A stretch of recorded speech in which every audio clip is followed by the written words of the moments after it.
చేతగానితనం అనుకోకండి, కఠిన చర్యలు తీసుకుంటాం.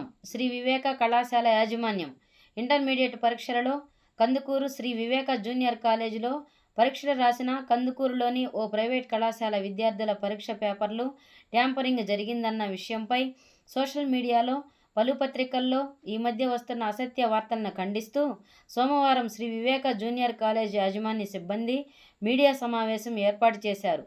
ఈ సందర్భంగా శ్రీ వివేక జూనియర్ కాలేజ్ కరస్పాండెంట్ బండి వెంకటేశ్వర్లు మాట్లాడుతూ, మా కళాశాల మీద వేరే ప్రత్యర్థి కళాశాల వాళ్ళు అనేక అసత్య వార్తలు ప్రచారం చేస్తున్నారని మండిపడ్డారు. మా మీద బురద జల్లే ప్రయత్నం చేస్తున్నారని, మేము 2004లో శ్రీ వివేక కాలేజీ స్థాపించడం జరిగింది. కాలేజీల మీద వచ్చేటువంటి ప్రచారాన్ని మీరు చూసే ఉంటారు. మా కళాశాల మీద గిట్టని ప్రత్యర్థి కళాశాల వాళ్ళు అనేక అబద్ధపు వార్తలు వ్రాసి మా మీద బురద జల్లే ప్రయత్నం చేస్తున్నారు.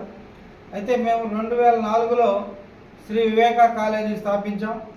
అప్పటి నుంచి ఇప్పటి వరకు కూడా ఈ కందుకూరు పరిసర ప్రాంతాల్లో ఉన్నటువంటి విద్యార్థులు, పేద మధ్యతరగతి విద్యార్థులకి మేము ఉన్నతమైనటువంటి విద్యను అందిస్తూ విశేషమైనటువంటి కృషి చేస్తూ ఉన్నాం.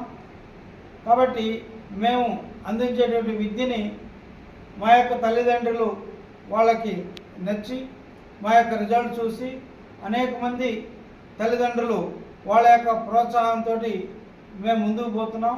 అదేవిధంగా వాళ్ళ యొక్క ఆదరాభిమానాలు చూసి ఓరవలేనటువంటి ప్రత్యర్థి కాలేజీ వారు, వాస్తవంగా వాళ్ళు మాకు ప్రత్యర్థులు కూడా కాదు, మా మీద కావాలని దుష్ప్రచారం చేస్తూ అనేక అబద్ధపు వార్తలు ఒక పత్రికలో మాత్రమే ప్రచారం చేస్తూ వచ్చారు.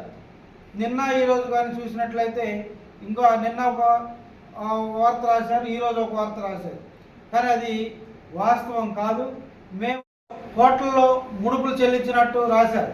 కానీ మా కాలేజీ మొత్తం టర్నోవర్ కూడా వాళ్ళు రాసినంత లేదు అక్కడ.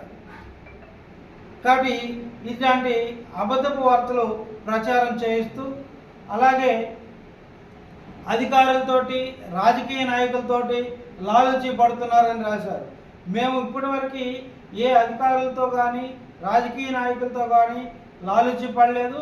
మేము ఎలాంటి తప్పు చేయలేదు. కాబట్టి ఇప్పటి వరకు కూడా మేము ఎవరిని కలవలేదు, ఏ అధికారితో కూడా మేము మాట్లాడలేదు. అదేవిధంగా ప్రెస్ మీట్ కూడా మేము పెట్టలేదు. ఎందుకనంటే మేము తప్పు చేయలేదు. మేము తప్పు చేయనప్పుడు మాకెందుకు, ఎవరో ఏదో రాసుకొని అని చెప్పి ఉద్దేశంతో వదిలేసాం. కానీ అది ఇంకా అలానే పెంచుకుంటూ పోతున్నారు. తర్వాత వాళ్ళకి పిల్లలకి అన్యాయం జరిగిందన్నారు.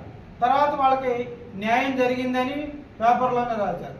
తర్వాత ఇవన్నీ పిల్లలకి కాదు, మా కాలేజీ అఫిలియేషన్ రద్దు చేయాలనే దురుద్దేశంతో ఇట్లాంటి తప్పుడు వార్తలు వాళ్ళకు అనుకూలమైనటువంటి ఒక పత్రికలో వాళ్ళు ఇప్పుడు వరకు ప్రచారం చేస్తూ వచ్చారు.